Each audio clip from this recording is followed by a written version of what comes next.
Welcome, everybody, to the Ejected podcast. It's our very first episode. I'm Rich Jarbo, alongside here with Brian Loftus and Sonny Palmer. How are we doing today, boys? Phenomenal. Beautiful day, other than Major League Baseball. So, who's in the ejection seat? Who's getting ejected, Brian? It's safe to say, after what happened earlier this afternoon at 5 p.m., Rob Manfred is taking the ejection chair out of here. I've had enough of Major League Baseball right now. It's my favorite sport, and they're ruining the sport right now. We'll get into it later. Sonny, who do you got? Oh, the diva of all divas. Number 12 in a Packer uniform, Aaron Rodgers, taken after his predecessor with Will I or Won't I Come Back? Enough is enough. Let's get this done here. Leading along the same subject, I'm going to throw Ben Simmons in the ejection seat. I'm sure we all know what's going on with this young man. He's got a back injury. Not much needs to be said. It's like a head injury. Figure it out. A lot of head injuries with that guy. A lot of head injuries. And luckily, Philadelphia was able to eject him, and now it's Brooklyn's problem. So they can deal with it. But in reality, though, getting into the kind of our first topic with this Ben Simmons, James Harden situation. Who's the winner? Sixers or Nets? It's really hard to say because, all right, the Sixers are now 2-0 with James Harden. James Harden had a triple-double the other night. I don't know if it was last night or the night before. Yesterday. Triple-double. I got my stats up here. 29 points, 10 boards, 16 assists. The first player in NBA history to have 25 points and at least 10 assists in their first two games with their new team. First two games. Only player in NBA history. And one of them at the Garden against my Knicks. That's on the story. The early results are in, and so far the Sixers seem to have the upper advantage in this. Ben Simmons, the phantom back injury comes up. He's supposed to play in Philadelphia March 10th. That's not happening. Good luck, Brooklyn. They have the 8 seed right now. Sixers are sitting pretty at 3. We're coming down the home stretch right now, folks. So to update everyone that may not know here, the trade was involved. It sent Ben Simmons, Andre Drummond, Seth Curry, and 2 first-round picks to the Nets for James Harden and Paul Millsap. And I'm just going to exclude Paul Millsap because he doesn't... Veteran leadership. Right. That's all he's there for. He doesn't... He maybe has a year left in reality. He might play 6 minutes a game. I haven't heard much news from Paul Millsap. Nope. Used to be an all-star. With the Hawks back in the day. But not much about him. I want to say 4-time All-Star Paul Millsap. He's pretty much a veteran leader on the team, coming in 36, 37 years old, just providing more guidance on the team. And then I assumed my original thing with this is I don't think it's going to work out because I know why James Harden left the Nets, okay? Or at least demanded a trade. Nets insider said that James Harden went to Brooklyn originally and make sure the play style was originated around James Harden. He would facilitate everybody. Mm-hmm. Kevin Durant, Kyrie, anyone else was taking a back seat. That's not happening. Steve Nash wants team ball. Now, James Harden doesn't want that. Or at least he didn't in Brooklyn. And so he said, I'm out. He said, I don't want to be here anymore. And that's my fear for the Sixers because we're not giving up Embiid. We're not throwing him out. That'd be crazy. No way. He's leading the league in scoring right now. He's 100% front runner for MVP. I hope no one argues that. 1,000% agree. How does he expect to facilitate around Embiid? Like, how does he expect to take over when Embiid's clearly our leader? He's our team leader, which I guess, I mean, that was my fear, but he had 16 assists. So to your point, they call him a ball hog, Harden. He likes all the time. He likes to have the ball in his hands. He's averaging over 10 assists per game, so he's a ball hog that likes to... He can dish. You know, and one of the things that I heard, too, was one of the reasons he was unhappy in Brooklyn, he signed up for Durant and Irving. Where's Kyrie Irving right now?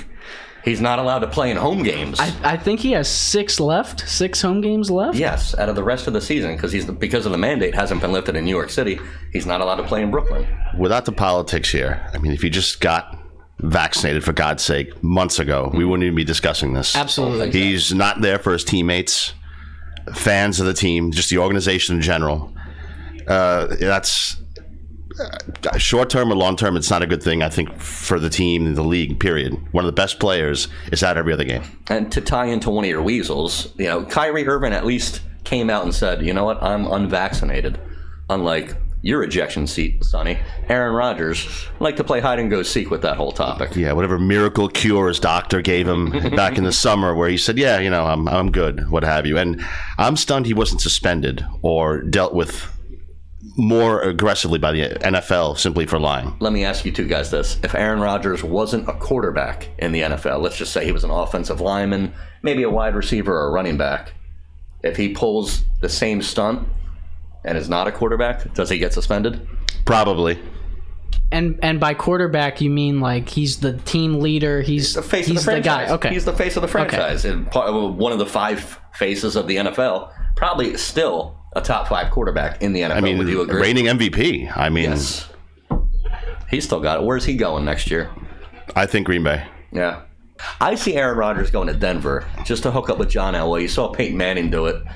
I don't want to say resurrect his career, but kind of like a final swan song, if you will. Go out to Denver, play in 2 Super Bowls. He won 1, got smoked in the other. Yeah, a tougher road, I would think, to get back to a Super Bowl. You have Mahomes and the Chiefs. Yeah. The Raiders made the playoffs last season. The kid out in L.A., the Chargers QB, Herbert, they're up and coming. He looks fun to So watch. If he does go to Denver, I mean, that's got to be the best division. I feel like Herbert's getting a lot of, don't get me wrong, Herbert, very talented, looked very solid in his second year here. The guy didn't make the playoffs. He's getting a lot of overhype, in my opinion, but his trend is moving up. I would totally agree with you on that. I want to see him in a playoff game first. He could have been that boneheaded coach when they were rolling out the red carpet for overtime. Yep. And you would have made the wild card. Whatever. It is what it is, but he's an up-and-comer. I mean, like I wish Tua was. They're drafted together. Look at his progress compared to Tua, or lack of it, for now. As a Dolphins fan, where do you see the Dolphins going this year in terms of quarterback? I mean, I think they'll go with Tua for the season. I don't think they're going to make any radical trade, or I don't think they're certainly going to draft one in the first couple rounds. But you guys gave up the pick to the Eagles. Yes. In the middle rounds. You guys picked 29 this year.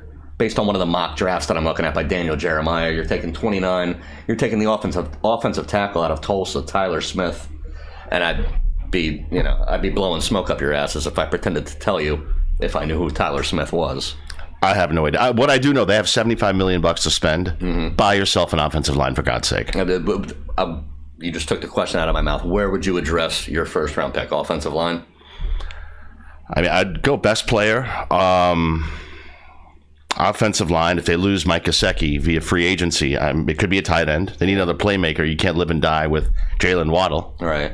I mean, what a rookie year he had. I mean, he should have made the Pro Bowl, but that's not the story. But I think offensive line, but, maybe it's a running back. The running game, needs to be ignited. They have 3 decent or average backs, but, I mean, their running game has been paltry last couple of seasons. Speaking of, you mentioned the draft. Coming up soon, I believe it's in April 28th to Saturday, April 30th. I don't know why it has to last so long, but regardless, what do you see happening with the draft here? Because I've done some research here. All right, I'm gonna go through the picks right now on who everyone has. Okay, Jacksonville first pick. Okay, Detroit goes second. Houston is third. New York Jets have the 4th pick, followed by the Giants, and then the Carolina Panthers, the Giants again, the Falcons, the Broncos, and then the Jets. Okay. Based on everything I'm seeing, and it's stating the obvious right here, Jacksonville's picking 1. They already have their quote-unquote franchise quarterback, at least I hope. So you want to protect them. Based on everything I see, they're taking the tackle out of Alabama, offensive lineman Evan Neal. You want to keep the guy upright, Trevor Lawrence. So we'll see where that goes. Aiden Hutchinson's a monster. I was just about to say, the Heisman finalist found out. Monster.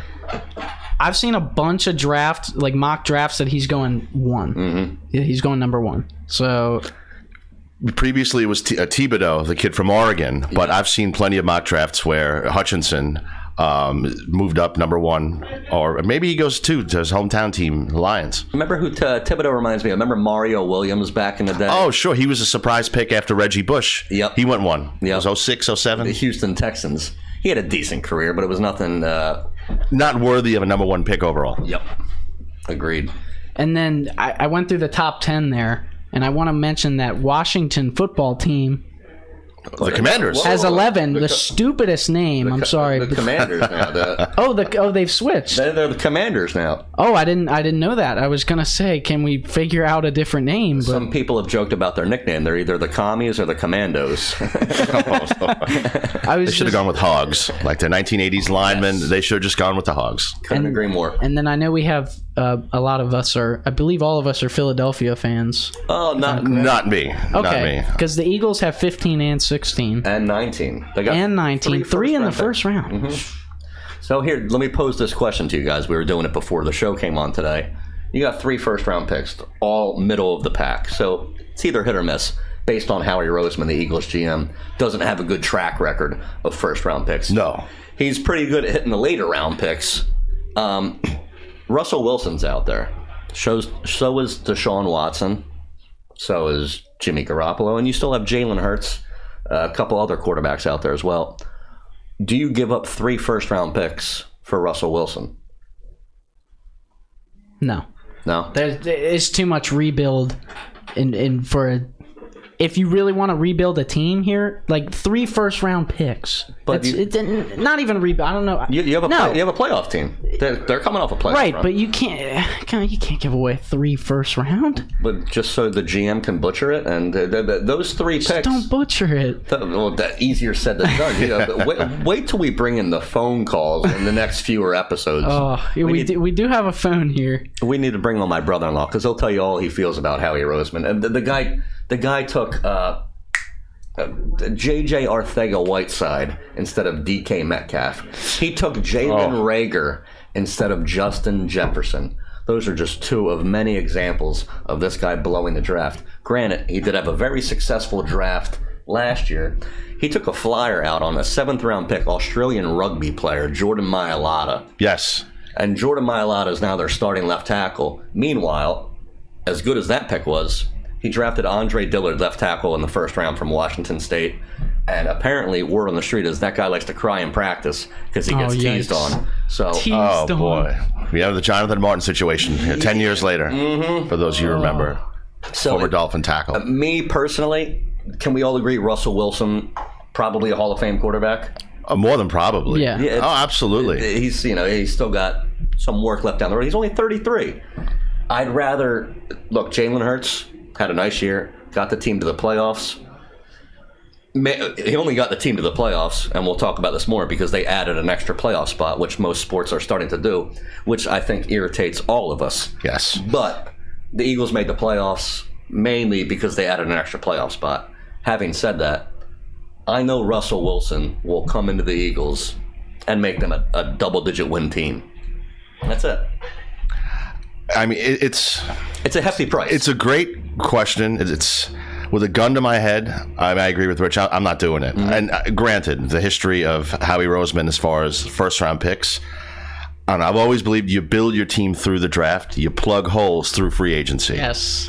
I don't know how much money the Eagles have to spend in the offseason, but those 3 picks, I'd kind of see where you're going with the kid at quarterback, but Jalen Hurts. Here's the advantage of having Hurts at quarterback. He's still under the rookie contract.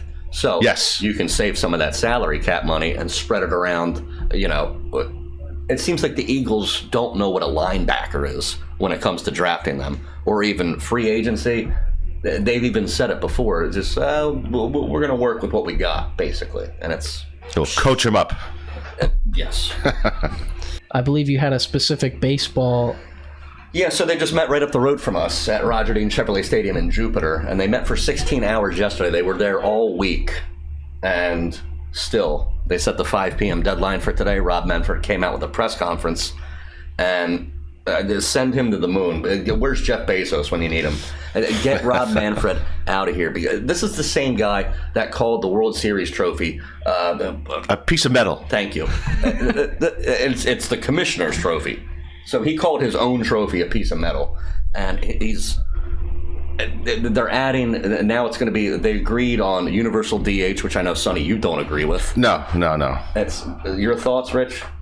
I'm not on that. The universal D. You know what? I'm gonna change here. I like the way that it's going right now. All right, baseball. If we're gonna talk about the current state of baseball, the talent in the pitching has never been higher. There's been record strikeout numbers, but that also comes with lower batting averages. Yes. So and the game favors offense. It's a fact, right? But the superstars are there. And to your point with the pitchers, there's more pitchers throwing 98, 99, 100 out of the bullpen. I've noticed that. Yeah. More than ever. Yeah. But at the same time, the games are taking longer. There's not a lot of small ball. They're adding teams to the postseason. Now they've agreed to add, it's now instead of 10 teams, it's 12 teams, which I'm sorry. I don't think a team after a 162 game season should be rewarded with a playoff spot going 81 wins and 81 losses. Absolutely, I agree with you. Let's just keep handing out participation trophies. Enough already. All right? It's the same in basketball with this play-in tournament. Football is doing the same thing. I like the play-in tournament, though. No. I don't. I've always thought in any sport, making the postseason should be an exclusive club. In the NHL and the NBA, half the teams do.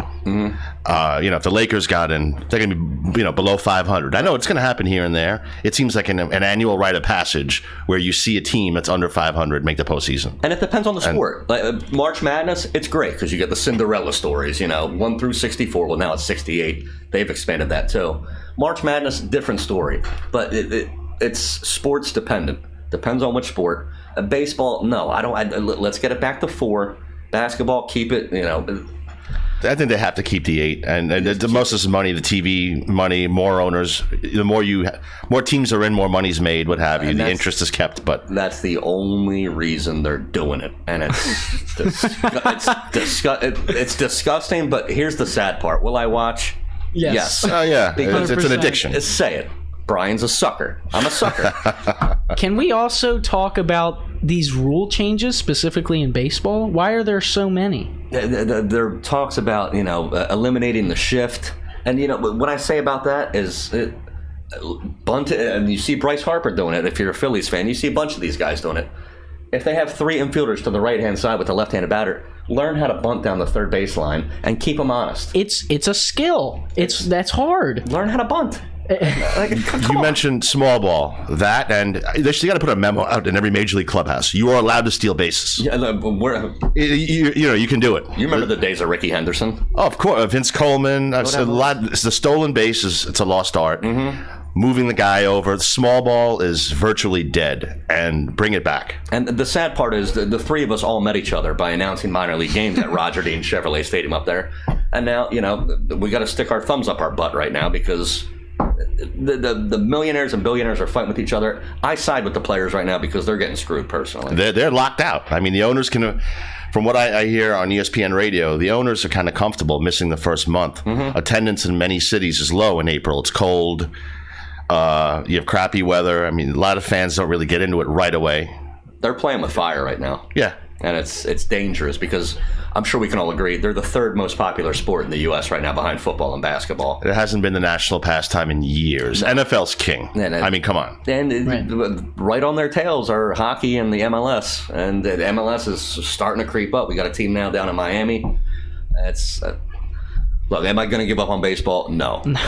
But at the same time, the average fan will. We saw it back in 1994 when they had a strike. No World Series. So while we're on this topic of baseball here, I did some thinking earlier. I wrote them all down. Don't think too hard, man. Three rule changes that I would like to see go into action. Thought of these myself. I'm very proud of this. Talk to me. Number 1, I'd like to allow the pitchers a chance to retaliate. Okay. Okay. That's an unwritten rule. They still have that chance to retaliate. As of right now, pitcher hits the batter intentionally. Warning goes to each side. That's stupid. I don't like that. Because you can't retaliate. I agree with you on that. Because now one team can intentionally hit somebody and not have a fear of getting hit. And I get, injury. Well, come on. The If you're beanball doing has been around intentional- forever, and it's going to be around forever. Absolutely. All right, number 2. The wild card game needs to be a 3-game series. Now you're Okay, speaking. I'm with this one. It's Agreed. just one game. All right. Regular season games are not even one game in baseball. They're all series. Why? Why is this happening? Why play 162 just to have a one game decide your entire season? I don't like it. I would just rather them get into the wild card round, play the 3 out of 5, and I mean, I know it's just a trend in sports. Now, the play-in. To interject real quick, I think they did update the playoff format. Actually, Yes, Okay. to where they've made it pretty crazy. I'll look it up, but you go on. Okay, I've got one more here. Number 3. All right, and they've kind of doing it. All right, putting in a camera for the pitch count and or not the count, but calling balls and strikes. Automated? I want an automated umpire, robot whatever you umpire. want to Just call for balls and strikes. it. Just for balls and strikes. Obviously, you need to have them there to make the call at home plate and those things, and to make it official. Strike, ball, whatever. But I want something in his ear telling him what's going on. Because then you eliminate all these these bad calls, and it's literally perfect. I don't understand It'll bring why consistency. this isn't already happening. Game 1 of a series, you could have a pitcher-friendly home plate ump. Can you? The next night, the opposite. We've had games that have been decided by the strike at the end that probably was close. Sure. If you have this robot or computer or AI or whatever, it's probably 100% accurate. Well, and we've seen times in the past, all this technology we have, especially with cameras, why not use it? Get the call right. Exactly. Do you remember, Sonny, you might remember this, Rich, you might, Armando Galarraga with the Detroit Tigers, one out away from I think it was a no-hitter or a perfect game, and the umpire was Jim Joyce. That's right. And one of the most horrific calls in history. And that poor kid, and he had a lot of class. Yes. He didn't destroy the ump. The umpire reached out to him, actually, if I'm not mistaken. After the game, the following day, yes. A mistake like that, you just can't make. Ground ball, right side. Cabrera will cut it off. Galarraga covers. He's out. No, he's safe. He is safe. He is safe at first base. I mean, at a shot at a no-hitter, once in a lifetime opportunity, and that's a crime. And if we had the AI that Rich is talking about, that wouldn't have happened, guys. Come on now, we got to think about this. All right, so the proposed format by the owners wanted 14 teams into the postseason. Oh, Lord. They won't get that, so I think they settled for 12. But this is what it would have been. 7 teams from each league make the postseason. The teams with the best record in each league get wild card round byes. So the 1 seed, boom, you're out. You get rewarded for that. That's good. You had the best record after 162 games. You get a little breather, healthing up. The 2 other division winners and the top wild card team host all 3 games in the wild card round. Okay. So that benefits them. Seeds 5, 6, and 7, you got to go on the road for minimum 2 games, if not 3. The 2 other division winners get to pick their wild card round opponents from the 3 other wild card teams. I'm not liking that. That's where it starts to begin like a card game. What are we playing, Uno? I mean, come on now. I'm pretty good at it. I'm just waiting for a home run hitting contest to see who gets into the postseason. It's honestly, this is a clown show. It really is. They're changing the game of baseball, and it's beyond frustrating because we all love it. I sound like the crusty old man here, like it's 1929. But hey, when it comes, especially baseball, I'm old school. Yeah, I'm not asking for 1 versus 1 like it used to be. The American League winner versus the National League winner in the World Series. I like before divisional play. Right. I liked it when it was 8. It's anyway. It just makes. Granted, in September, it takes a few cities out of it, fan interest, what have you, but it makes a regular season that much more fun. It's a little juicy, true juicy. 1 and 2 battle. Who's going to win the division? Now, I understand why they do it because, come September, there's certain teams that are 20 games out of first place, and they're completely out of it. Meanwhile, there's teams that are 6 games out of a playoff spot come mid-August. Now they have a chance. They could get on a mini run. I get it. It'll bring more fan attendance. We need more fan attendance in baseball. That's clear as day. Oh, yeah.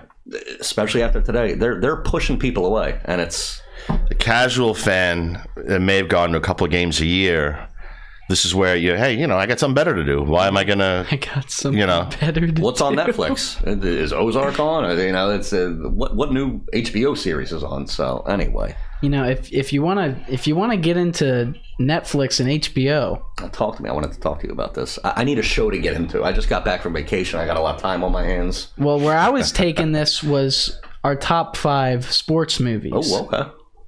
Okay.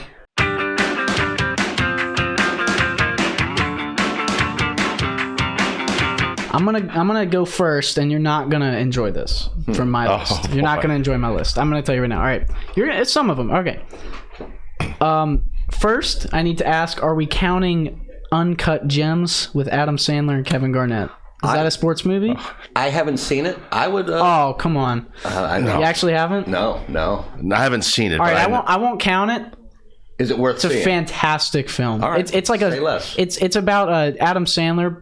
And he usually does like stupid like comedy movies. Yeah, but no, he's gotten Oscar-worthy performance. He's gotten into some serious movies. He's got one coming out where he filmed it in Philadelphia. I saw that. Oh my! I can't wait to see that. For the love of basketball, look it up. It's a basketball based film, right?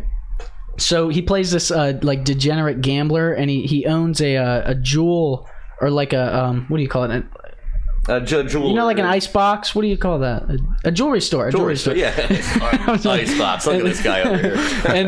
And he has all these like big names come in. Kevin Garnett has a big part in the movie, and he's making all these. He owes all these people money and stuff, and he's making all these bets. And first comes in, as soon as he wins the bet, goes right out into another one type deal. And gambling. He gets gambling. I can get that and he gets Kevin Garnett to like. He makes this crazy parlay, and I won't spoil it for anybody, but it takes place in like 2012. Okay. Kevin Garnett, it's sports. I don't know, Celtics. Sandler's new movie called Hustle. Yep.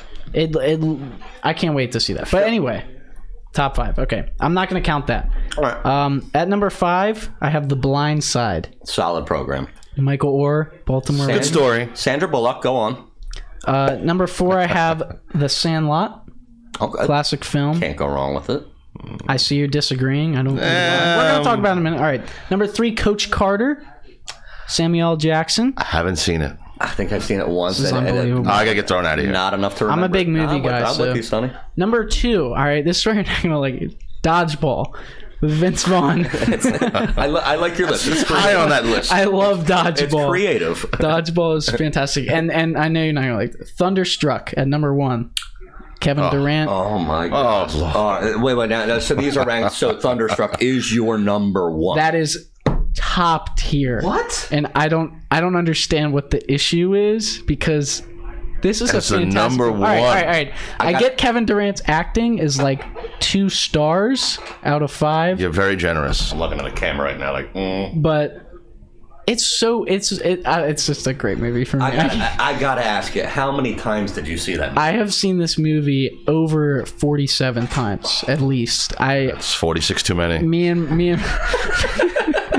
and my buddy, we call him Beans. All right, this is our movie. Every time I see him, we talk about this movie, and it's just. It can't be. I was making this list, and instantly I threw Thunderstruck at number 1. That's a stunning number 1. That is a stunning number 1. We're gonna get a lot of laughs going on this podcast. I gotta tell you. But I will throw Uncut Gems at number 2 and move everything up if that's included. Next week, tell you what. I'll watch Uncut Gems, but you might be in the ejection seat next week with Thunderstruck as your number 1. All right, what's your list then? In no particular, you go first, Sonny. I'm going no particular order. I need time to. This is a classic Charlie Sheen. I've seen this probably about 47 times as well. Major League. Mm-hmm. Not the second and third one. No. The original. God, no. You have drunk Bob Uecker in the booth. Of course, the Allstate guy. Go to the Dennis Haysbert, yes, who was in 24. You got the Corbin Burnson. You got Margaret Whitten. I mean, the chicken was sacrificed in this thing. I mean, it's a great movie. Got your bucket of KFC. Another, well, not a real sport. Basketball. Basketball.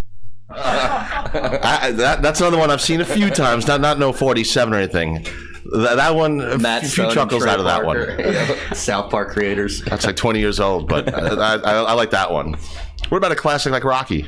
Oh, Boxing movie. There we go. Fantastic film. I can sign off on I that. absolutely considered that. I just Even thought- Rocky 3. That's one of those ones where the sequels are as good. Yes. Or maybe even better. than the first. Right. Rocky 5 we can put that in the ejection. Oh, chair. with Morrison? Tommy they're Gunn, yeah. fighting on the streets of South Philly. Oh, my Come Lord. on now. Hey, you want to take this fight outside? Yo, Adrian. What's next for you? You got two more. And I have a movie that you're 100% missing. It's a basketball movie that you're not thinking about. Oh, I got a good one. I don't even know. He Got Game? Oh. It's not what I was thinking, but That's a solid movie. I don't know if that's in my top 5. I thought that's what you were referring to. It's a solid B movie, I would say. Jesus Shuttleworth, played by Ray Allen. Ray Allen. Solid acting job by Ray Allen in that movie. You know what? Yeah. He did a pretty decent job. I mean, Very underrated. And of course, I've never seen a bad Denzel Washington movie in my entire life. Okay. You've got one more. Got one more sports film that we need from you. It's a hockey movie, Youngblood with Rob Lowe. Youngblood. I haven't seen it. I'll put that on my list. It's all It's right. from the 80s. It's a couple of good fights in there. Not Slapshot. Slapshot. You know what? That I wouldn't make my top 5, but that's a pretty decent movie. Can't go wrong with the Hanson brothers. I'm gonna tell you what you missed right now. Okay, honorable mention: Space Jam, Michael Jordan. All right. What? It's- kidding me. It's not top 5. You know what's top 5? And I'm wearing the hat right now. Do you recognize the hat? Bushwood Country Club. Oh, Caddyshack. Caddyshack. that you know what? That's got to crack a top 5. That's what 40 years old. Just about. I want to say 1980, if I'm I correct. mean, Rodney Dangerfield. I mean, Ted Knight. That movie's hilarious. You get a Of free course, bowl Chevy of, Chase. free bowl of soup with that hat on, huh? Chevy That looks good on you, though. Epic movie. I got to go Caddyshack. I got to go Major League.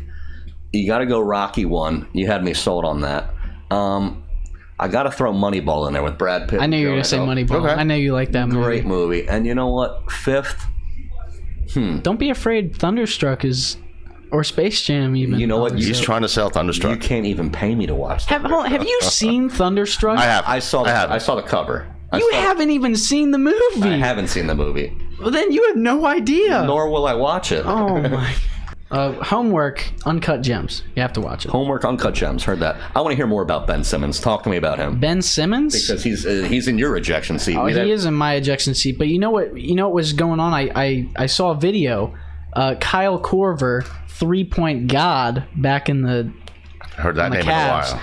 was working with Ben Simmons on his shot. I saw him right next to the basket, just working on his form. Looked, it's scary. If Ben Simmons gets a jump shot, It's a big if. game over. We're done. It is a big if, but I've never seen a basketball player in my entire life. I mean, And he can't shoot. I mean, it's unbelievable. That's what I'm saying. If he gets a jump shot, he's a 6'10" point guard. Here's the thing. I think he can shoot. He just chooses not to, and that's like if all three of us went out to the basketball court right now. Obviously, all three of us are like, all right, I got the ball. I want to shoot, you know? Right. This guy's a professional basketball player, and you don't want to shoot the ball. This will be etched in Philadelphia sports fans' minds for the rest of their life, that Game 7 against the Hawks, where he yikes. is underneath the basket in the closing minutes, and he has a wide open chance to throw the dunk down. And that's his thing, too. And he dishes it off to Matisse Thybulle, who gets fouled and hits 1 out of 2 free throws. And the Sixers end up losing the game because this guy, he didn't even want to dunk the ball. Blah, blah, blah, blah.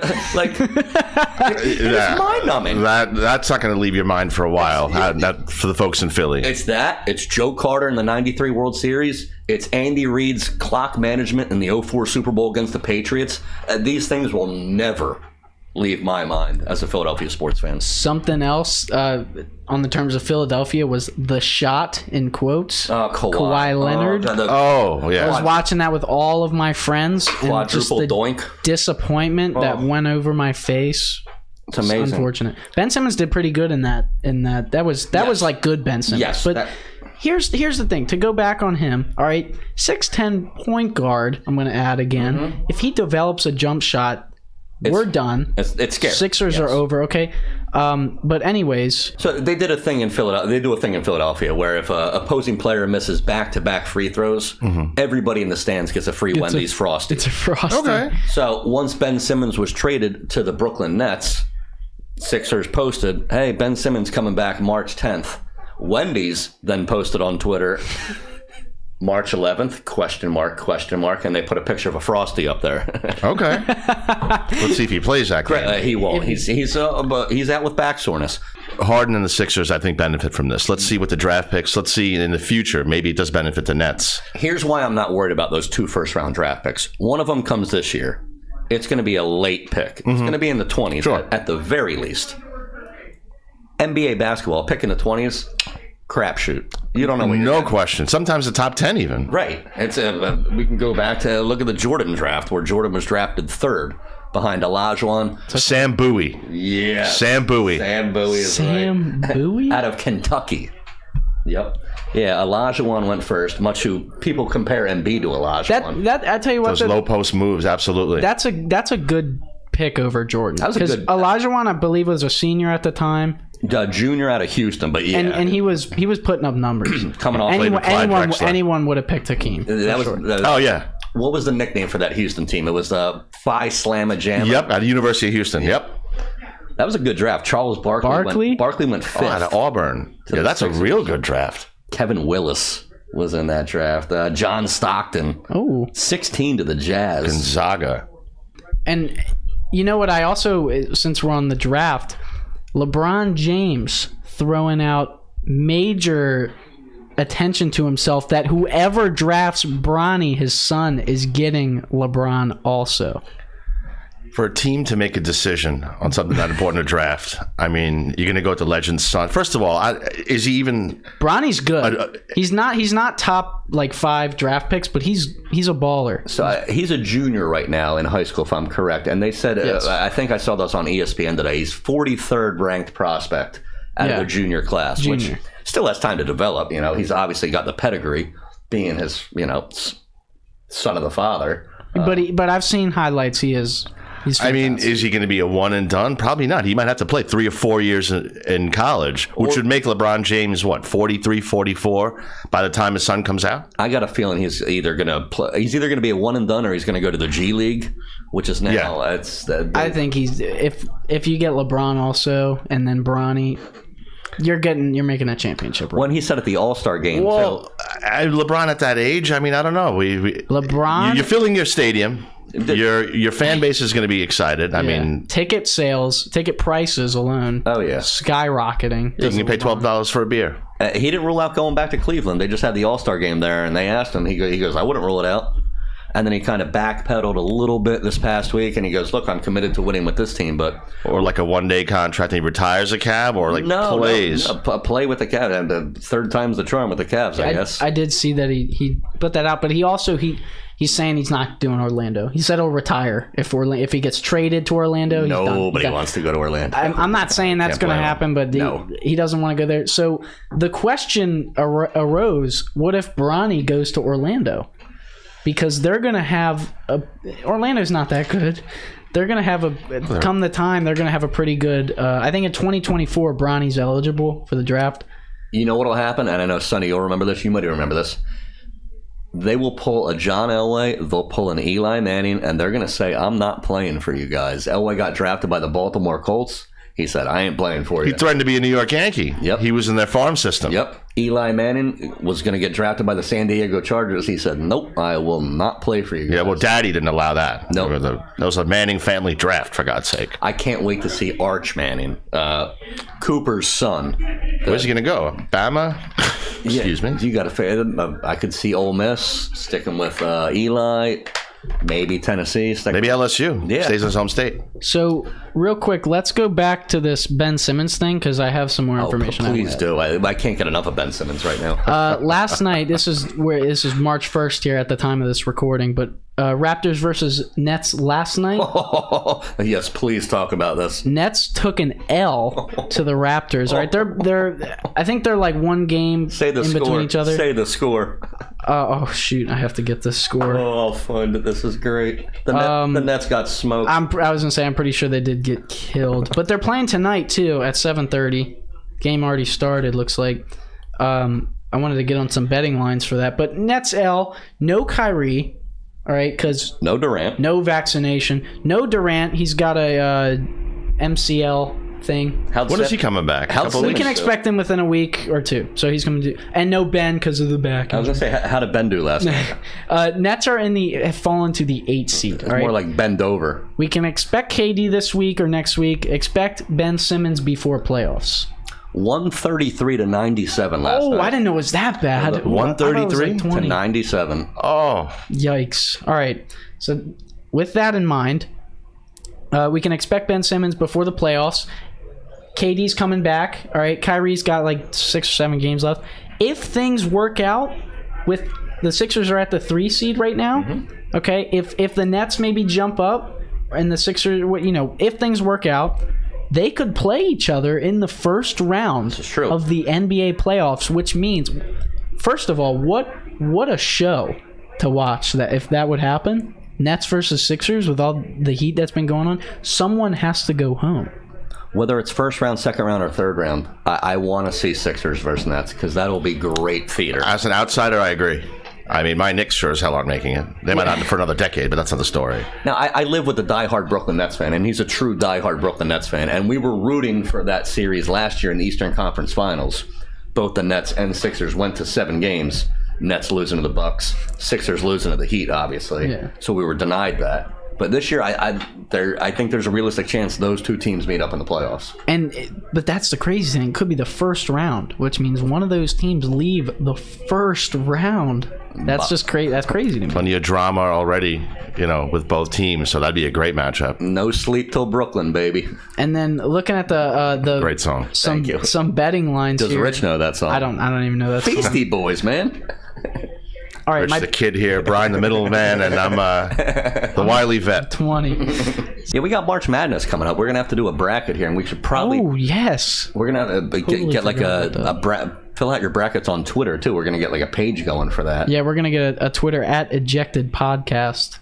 I'll put a link up somewhere. Maybe we can reward a prize to whoever wins. Oh yeah. We're each gonna have to fill out one. Yeah, no, for sure. That's what I want. It's that time of year. I want the $1 million you get for the perfect bracket or whatever it is. Has anybody ever gotten that? I don't. Someone got really close. 2 years, 2016. Who's that? What, Warren Buffett that does that? That gives that. Is it? He'll give out. I thought it was ESPN does it too. No, ESPN gives out the money. Yeah, but I think Warren Buffett did something too, where he's like, "Oh, the perfect bracket." I don't know. Someone was off by like 1 game. Like, it was really close. It's such a crapshoot. That's why I like March Madness. That's the only sport where I'm like, all right, you got a bunch of teams in there. You got the Cinderella stories. That'll be fun to talk about. I'm glad you mentioned that. It's fun to watch. And the first couple of days, you got games starting at noon. Mm-hmm. So you have it all day. You know what I mean? That Thursday, Friday is the greatest thing ever because they just keep jumping back and forth. Now, when we were growing up, it was just 2 channels, maybe even 1. It was just CBS. Where they were just like, all right, we're going to this game, we're going to this game. Now it's on TNT, TBS, and True TV along with CBS. So now you got 4 channels to work with. So I know I'm taking off those days. I'll tell you that. Yeah, it's when the boss gets a call, scratchy throat, running a fever. You're not going to believe this. I'd like to go to a March Madness game. I've only been to University of Maryland for college. College Park, if I'm correct. Yeah. Those were pretty cool, but I don't like the college is only 2 halves. That's a bummer. It feels like it's not as much time when you're there. I don't mind it. Maybe I'm just being like spoiled, but like. No, you get your 2 halves, and you get in, you get out. 40-minute game. College is also like super. Well, and I like even though the Sixers just got Harden, it's tough to say right now. I almost appreciate college basketball more than I do the pros. Just because those guys are busting their asses for the most part, compared to the pros, where you have people like LeBron that like walk back on defense sometimes. Load. What do they call it? Yeah, load management. Load management. Tell a guy like Barkley or Karl Malone. Load management. Are you kidding me? You got to be dicking my bird with load management. All right. You remember these guys back in the day playing all 82. Cal Ripken, for instance, baseball. What was it? Oh, he played. They used to have it up on the scoreboard. I forget what he finished at, but I remember the game in 1995, which helped bring baseball back, where he broke Lou Gehrig's record of 21-30. Cal Ripken got 21-31. I thought he got to like 29 something. No, I think he finished at like 24. It's an admirable record, but you also have to think on something like that, baseball, the grind. A lot of nights did he do a disservice to his team by being in there just to keep the streak up. Right. Did you ever hear the story about, speaking of Kevin Costner, talking about baseball movies, did you ever hear the story about Cal Ripken Jr. and Kevin Costner getting into a fight?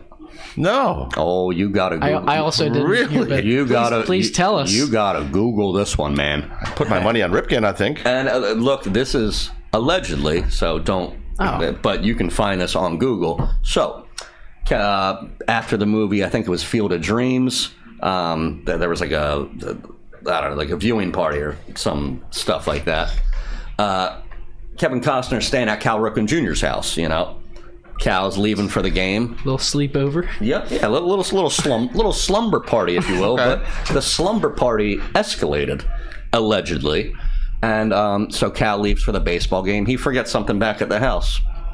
Boom, does a U-turn, comes back to the house, and finds his wife Kelly Ripken with Kevin Costner.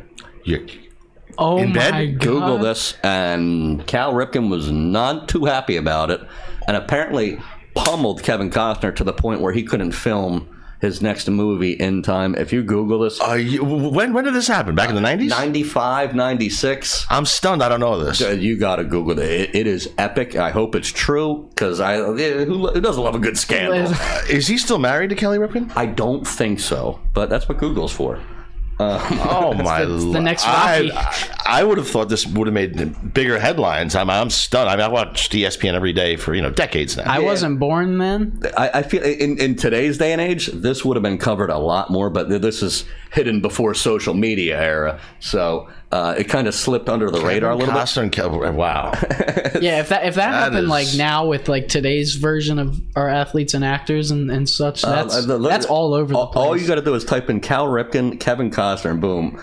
You got the Washington Post article, sportscasting.com. A look at the insane rumor that Cal Ripken caught his wife. This is great. Oh, my God. Oh, wow. I'm with it. I haven't heard much information, but I believe it. It's worth looking into. I wish they would make a documentary about this. Wow, yeah, 30 for 30. Kevin Costner play himself.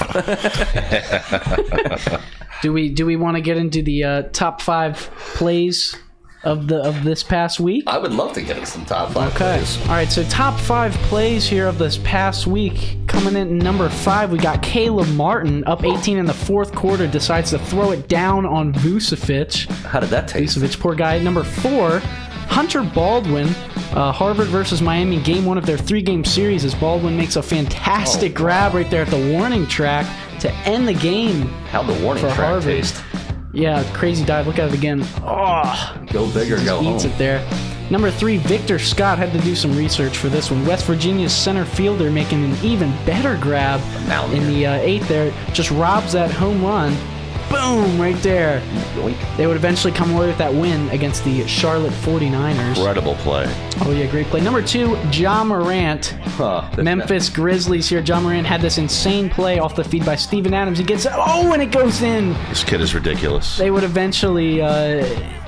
You can't even do that in a video game. No. You can't do that in a video game. There's no controls here. Number 1, Ja Morant once again. Ja Morant comes through the lane. Comes down here. And then posters Jakob Poeltl is his name. Weird guy. 52 points in this game, might I add. Just got Poeltled. With authority, as Marv Albert would say. And that's a career high for him right there. That kid's fun to watch. Yeah. You see Allen Iverson tweet at him? Yes, the MVP. He put a Ja Morant's jersey on the MVP jersey and said, "Sooner or later." Pretty sure. I'll put that tweet up in the video, but yeah. So that's crazy. But moving on here for our last topic. You didn't have any Markelle Fultz highlights? I didn't have any Markelle Fultz. He just came back.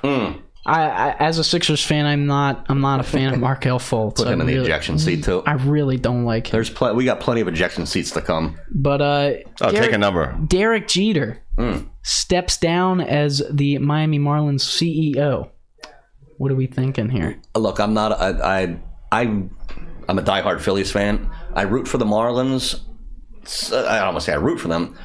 I want to see them do well and draw attendance. Their stadium is in not the best location right now because it doesn't draw attendance down there. It's a beautiful stadium. Oh yeah, it's amazing that they don't. But if they would have had it closer to Fort Lauderdale or something like that, maybe where the Panthers play, or Broward, Miami-Dade line, because you're not getting people from Palm Beach and Broward. Because nobody gives a flying F about the Marlins down there. Just saying, it's probably a good move for Jeter because he realizes. This isn't working for me. Maybe he'll move on to something else. Maybe he's keeping up with his dating life. Yeah, I don't know. I got some quotes here. So, of course, Jeter, former CEO, stepping down, he said Monday that the current vision of the franchise and its future is, in quotes, different from the one he signed up to lead. Yeah, it means the owner's a cheapskate, according to Jeter. And let's sum it up. That's spend the money, get me some players.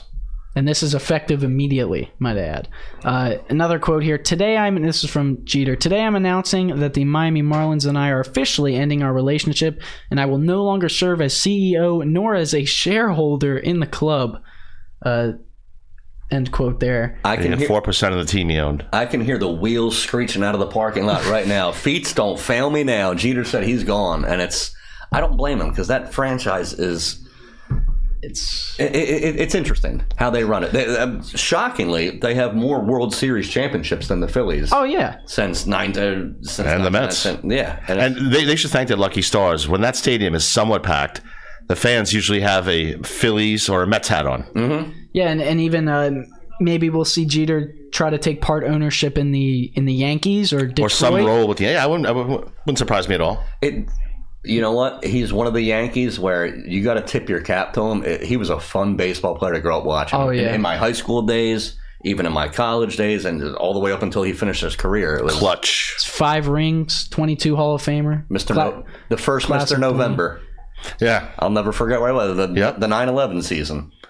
Went 7 games against the Diamondbacks. That was one of the best World Series I've ever watched. Luis Gonzalez finished that one, if I'm not mistaken. Yep. And I know we're finishing up here, but are we? Where are you going? I have a home run ball caught by me and my dad, but me. All right. Little assist. Derek Jeter home run at Camden Yards. Oh, I have cool. it. I have it. Beautiful ballpark in my room, guys. We'll get into this next week too, but I want to talk about beautiful arenas or beautiful ballparks that you went to because I just went to one on my vacation just now.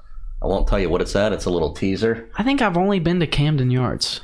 Honestly, you'd never been to the ones in Philadelphia, Citizens Bank Park, or no? That was really far from where I was. Always an Orioles fan because they were 30 minutes from me. Okay, but Philadelphia was like 2.5 hours. That was a drive. I was just up in that area. We're gonna have to talk about it. Park, Citizens Bank Park. But Camden Yards, I've been there a number of times. Those like Tuesday $8 tickets or whatever. Always wanted to go there. You got it's awesome. The warehouse. I've heard it's a good point. Yep. Oh yeah. Yeah. No, it's awesome. And then I also wanted to mention. This Jeter stepping down thing is kind of like Magic Johnson when he stepped down as soon as they signed LeBron. I've seen the memes on Instagram about that. I won't be here. And then a new CEO is still unidentified. So if anyone's looking for work, the Marlins are hiring for a chief executive officer. That's too good. For Brian Loftus, Rich Jarbo, Sonny Palmer, stay tuned next week. We got plenty of March Madness, NFL draft topics coming up, among other things. Thank you for joining us. Back for episode 2 next week.